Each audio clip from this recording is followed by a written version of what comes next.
आज शनिवार के दिन सुनी जाने वाली पौराणिक एवं प्रचलित कथा व्रत कथा आरती। शनिदेव जिसे न्याय के देवता के रूप में जानी जाती है, सूर्य और छाया के पुत्र। उनका जन्म कठोर तपस्या के दौरान हुआ था, जिनके कारण उनका रंग काला हुआ है।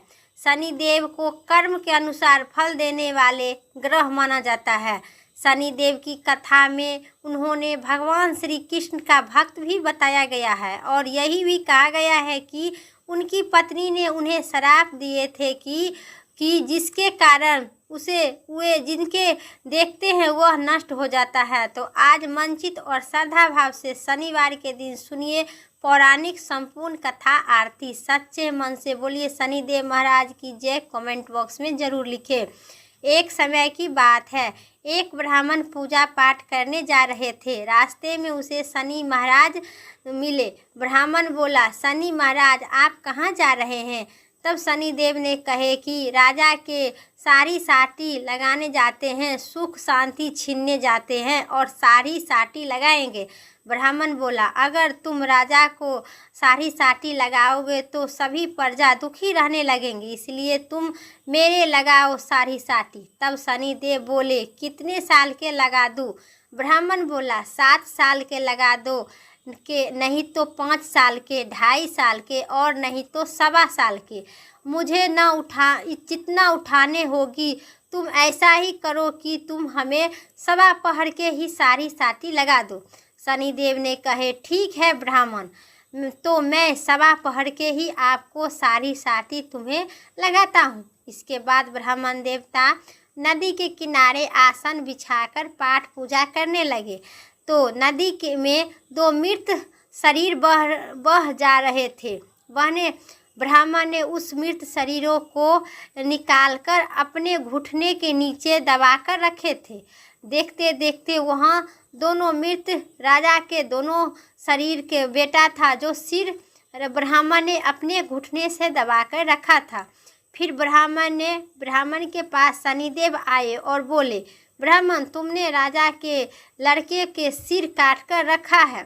तब ब्राह्मण बोला, किसी को मत कहना कि मुझे शनि की दशा लगी है और इसके बाद शनिदेव और मैं राजा के बेटा के पुत्र का दबा कर रखता हूँ। फिर उसके बाद शनिदेव वेश बदलकर नगर में चले गए। वहाँ जाकर उन्होंने एक आदमी से कहे कि नदी के किनारे एक ब्राह्मण अपने घुटने के नीचे राजा के दोनों बेटे के सिर पकड़ के रखा है। देखते देखते वह बात पूरी नगर में फैल गया। जब वहाँ बात राजा तक पहुँची तब राजा ने कहने लगा कि ब्राह्मण को सूली पर चढ़ा दो। राजा के आदेश के अनुसार ब्राह्मण को सूली पर चढ़ाने की तैयारी हो गई।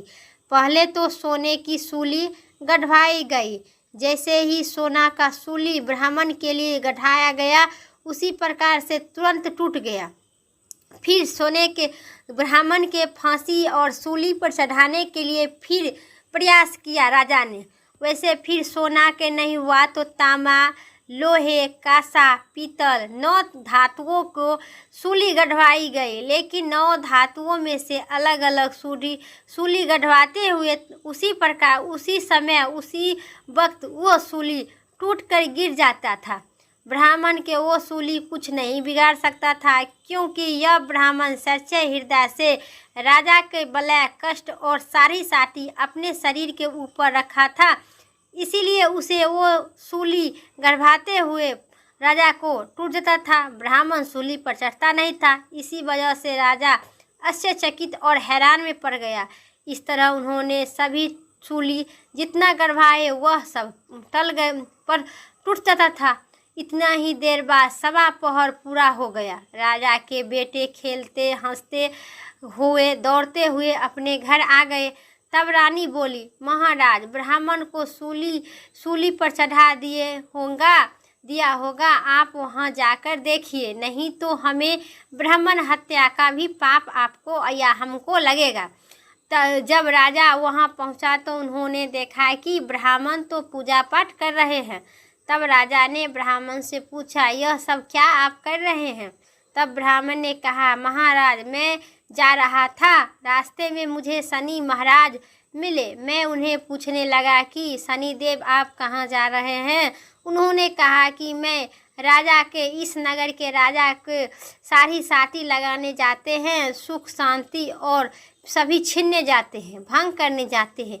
मैंने उन्हें कहा कि अगर तुम राजा के सारी साटी लगा दो तो सारी प्रजा दुखी रहने लगेंगे, इसलिए तुम मेरे लगाओ। तब शनिदेव ने बोले कितने साल के लगा दूं?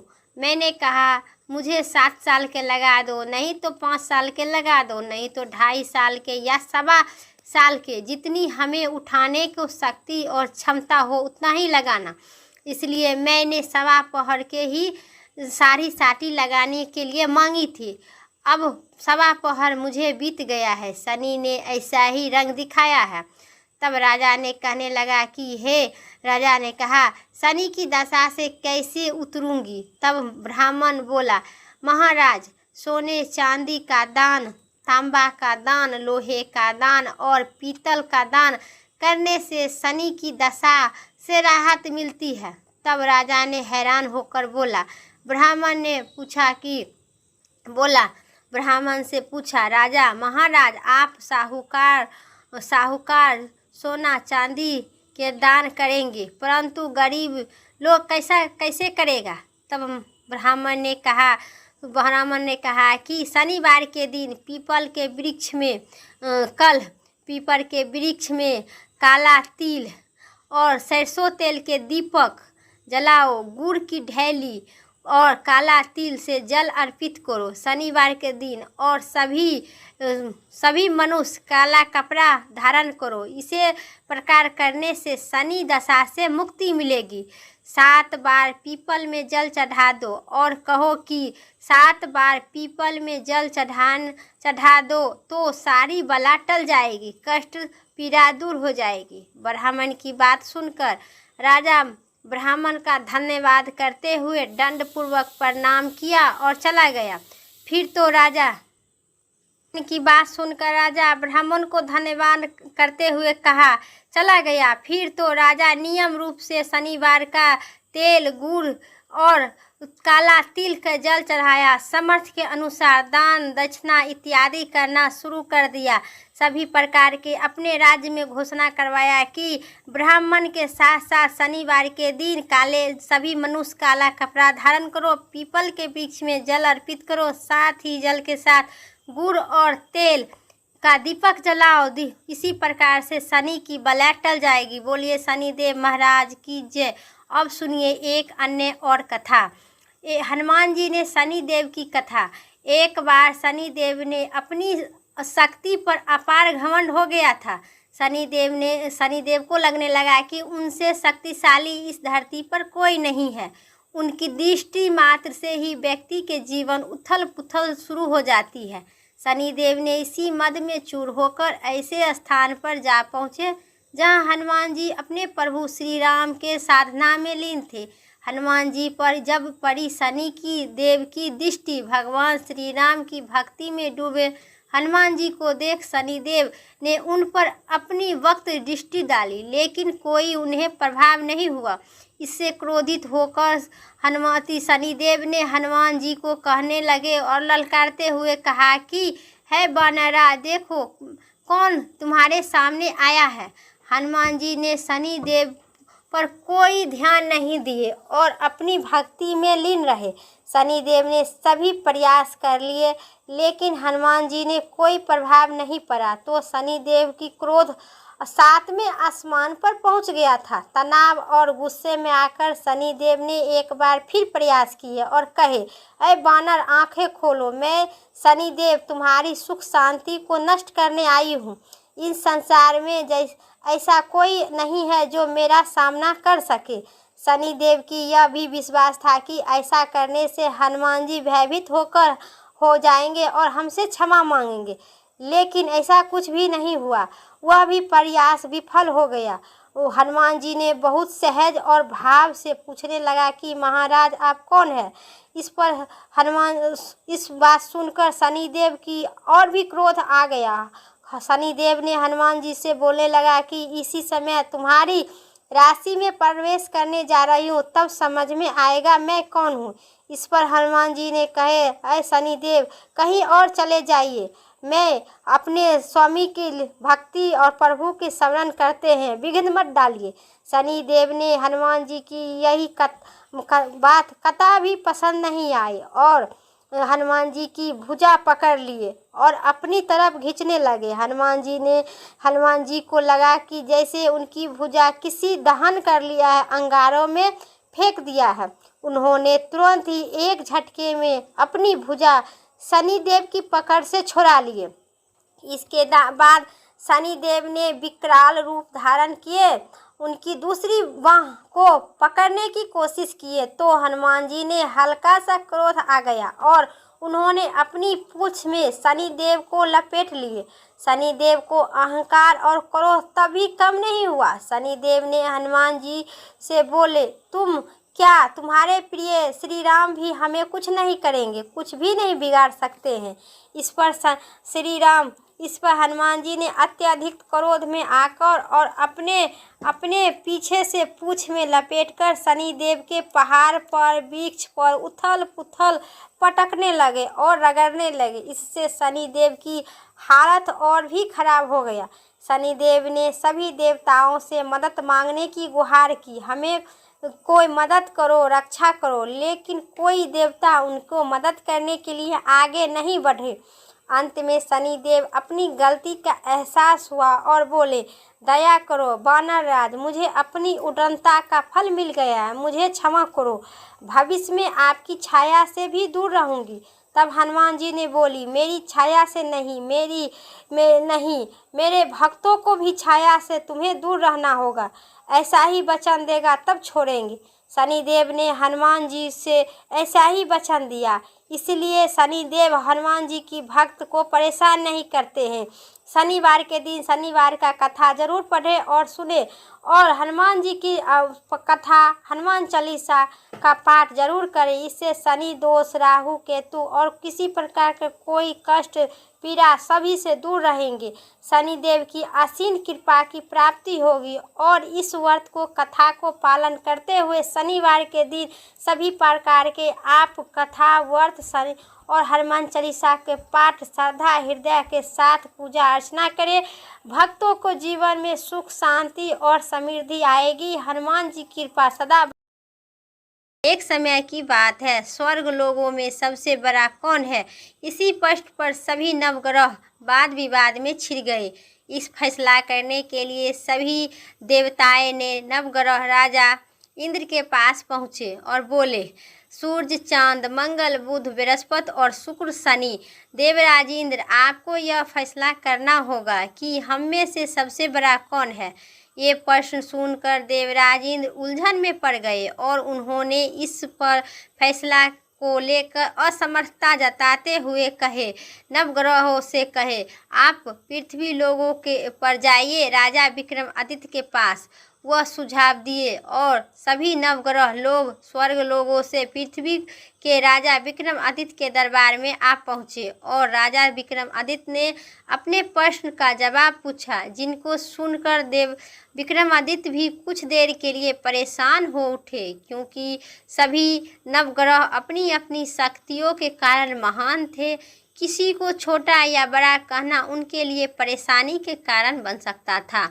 तभी अचानक राजा विक्रमादित्य को एक सुझाव सूझा और उन्होंने अलग अलग धातुओं जैसे निर्माण करवाए, जैसे सोना, चांदी, कांसा, तांबा, सीसा, रागा, जस्ता, अभ्भक और लोहे के 9 आसन बनवाए। सबसे आगे लोहे, सोने और सबसे पीछे लोहे को आसन रख दिए।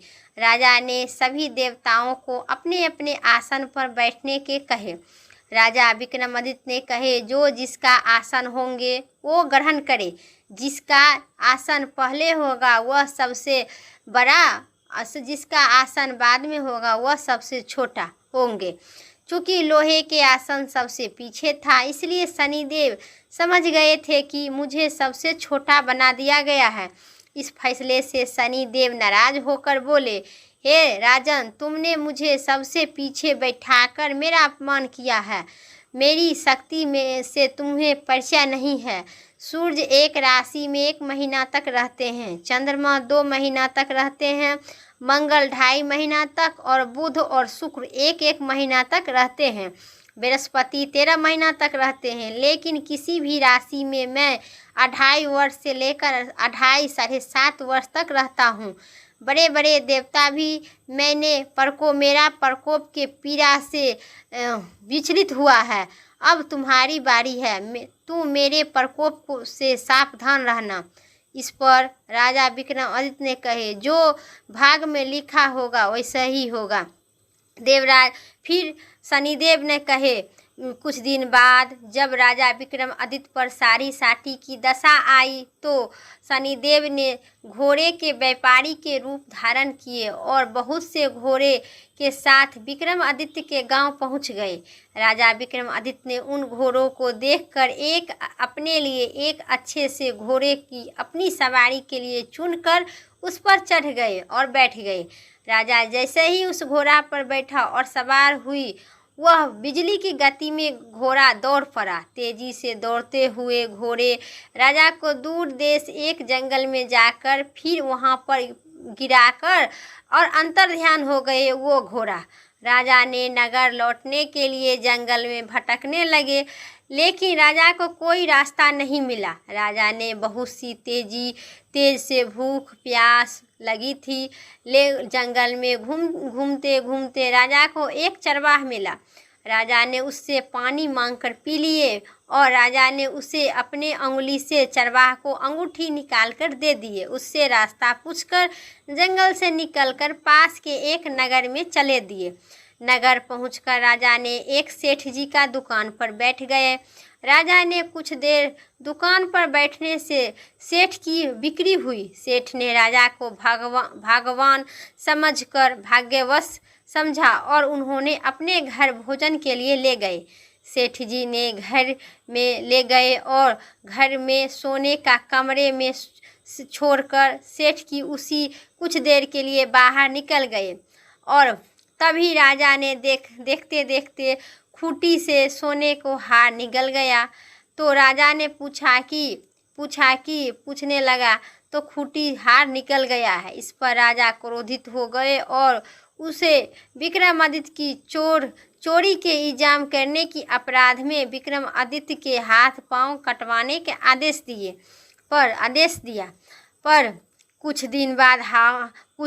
दिन बाद एक हाथ पांव काट के विक्रमादित्य के और सड़क पर फेंक दिया गया। कुछ दिन बाद उसी रास्ते से गुजरे एक तेली उसे उठाकर अपने घर ले गए और उसे ठीक ठाक करके और अपने उस केल्हू पर बैठा दिए। राजा को आवाज़ देख विक्रमादित्य को उस केल्हू पर बैठा। राजा बैठकर बैल को हाँकता रहा। इसी तरह से तेली को बैल चलता रहा और राजा को भोजन मिलता रहा। शनि के प्रकोप से सारी साटी पूरी होने पर वर्ष ऋतु प्रारंभ हो चुकी थी। एक रात विक्रमादित्य ने मेघ महल गा रहे थे। पास से गुजरी उनके एक मेघ महल सुनी एक अच्छी लगा। एक राजकुमारी मनभावनी ने उसी नगर से गुजर रही थी, पर रथ पर सवार होकर पास से घर से गुजरी। उन्होंने मेघ महल सुनी तो उन्हें बहुत ही अच्छा लगा। सुनकर प्रसन्नता मन से जिसके बाद राजकुमारी ने दासी को भेजकर गाने वाले को मेघ महल गाने वाले को बुलाने के आदेश दिए। दासी ने आकर उसे देखा तो अपंग देखे, लेकिन राजकुमारी उसके मेघ महल से मोहित हो गए थे। इसके बाद सब कुछ जानते हुए भी उन्हें अपंग लड़का से विवाह करने के लिए निश्चय किया।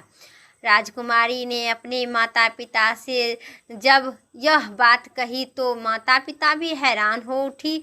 उन्होंने राजकुमारी को बहुत ही समझाने की कोशिश की, लेकिन राजकुमारी ने जिद नहीं छोड़ी और अपना प्राण त्यागने की बात कही। आखिरकार राजा रानी ने बेबस होकर अपंग विक्रमादित्य से राजकुमारी का विवाह कर दिए। विवाह के बाद राजा विक्रमादित्य और राजकुमारी तेली के घर में आकर रहने लगे। एक दिन रात एक रात राजा विक्रमादित्य राजकुमारी घर रहने लगे। एक रात स्वप्न में शनिदेव ने राजा से कहा, राजा तुमने मेरा प्रकोप देख लिया, मैं तुम्हें अपने अपमान का दंड दिया हूँ। इस पर राजा ने शनिदेव से क्षमा मांगते हुए कहे, हे शनिदेव, आपने जितना दुख मुझे दिए हैं अन्य किसी मनुष्य को इतना दुख नहीं देना और मुझे माफ़ कर दीजिए। इस पर शनिदेव ने कहे, राजन, मैं तुम्हारी प्रार्थना से स्वीकार करती हूँ। जो स्त्री एवं पुरुष मेरी पूजा करेगा और कथा सुनेगा, जो नित्य यह मेरा ध्यान धरेगा, चिट्टी को आटा खिलाएगा, वह सभी प्रकार के कष्ट से मुक्त होगा और उनकी सभी मनोकामना मैं पूर्ण करूंगी। अगले दिन प्रातः काल राजा विक्रमादित्य की नींद खुली तो अपने हाथ पांव देखकर वह बहुत ही खुशी से बावली हो गए। उन्होंने मन ही मन शनिदेव को प्रणाम किए। राजकुमारी भी राजा को हाथ पांव सही सलामत देखकर आश्चर्यचकित में डूब गए। तब राजा ने विक्रमादित्य अपना परिचय देते हुए शनिदेव की प्रकोप की सारी कहानी सुनाई। इधर जब सेठ को इस बारे में पता चला तो वह दौड़ते हुए आए और राजा विक्रमादित्य के चरण में गिरकर क्षमा मांगने लगे। राजा विक्रमादित्य ने उसे क्षमा कर दिए क्योंकि वह जानते थे कि यह सब शनि की प्रकोप से कारण हमें इतना दुख हुआ था। सेठ ने राजा विक्रमादित्य को पुनः अपने घर ले गए और उन्हें भोजन अच्छे अच्छे पकवान से भोजन करवाकर आदर पूर्वक उन्हें सम्मान देकर और अपनी राजकुमारी के विदा करा दिए। मनभावनी और विक्रमादित्य को राजा विक्रमादित्य और कुमारी मनभावनी ने सेठ की बेटी के साथ नगर आपस आए तो नगरवासियों ने हर्षोल्लास के साथ उनका स्वागत किया और अगले दिन राजा विक्रमादित्य ने पूरे राज्य में घोषणा करवा दिए कि जो शनिवार का दिन सबसे सर्वश्रेष्ठ ग्रहों में से सर्वश्रेष्ठ देवता शनिदेव है। प्रत्येक स्त्री एवं पुरुष शनिवार का व्रत करो और कथा सुनो, अवश्य सुनो। शनि की सारी साटी टल जाएगी। उनको शनिवार का व्रत, इस कथा को श्रवण करने से सभी प्रकार के दुख पीड़ा दूर होगा, मनोवांछित फल की प्राप्ति होगा, निसंतानी को बांझपन छूटेगा, धन दौलत इत्यादि सभी प्रकार के दुख दूर होगा और मनोवांछित फल की प्राप्ति होगा। शनि देव महाराज की जय। मेरा कथा बने रहेगी। मेरा कथा इतना ही तक था। अब सुनिए क्षमा प्रार्थना। न हमें आवाहन जानते हैं शनि देव के, न हमें विसर्जन जानते हैं हनुमान जी के, न पूजा करना जानते हैं। हे परम पिता परमेश्वर हनुमान जी और शनि देव महाराज, मेरा कथा व्रत कथा और कोई भी त्रुटि हो तो हमें कोटि कोटि अपराध को क्षमा करना। शनिदेव महाराज की जय। मेरा कथा और वीडियो इतना ही तक था। वीडियो अच्छी लगे तो लाइक करें, चैनल पर नए सब्सक्राइब करके कमेंट में शनिदेव भगवान की जय जरूर लिखें, हनुमान जी महाराज की जय जरूर लिखें। फिर अगली वीडियो लेके आते हैं, तब तक के लिए जय श्री राम, हर हर महादेव।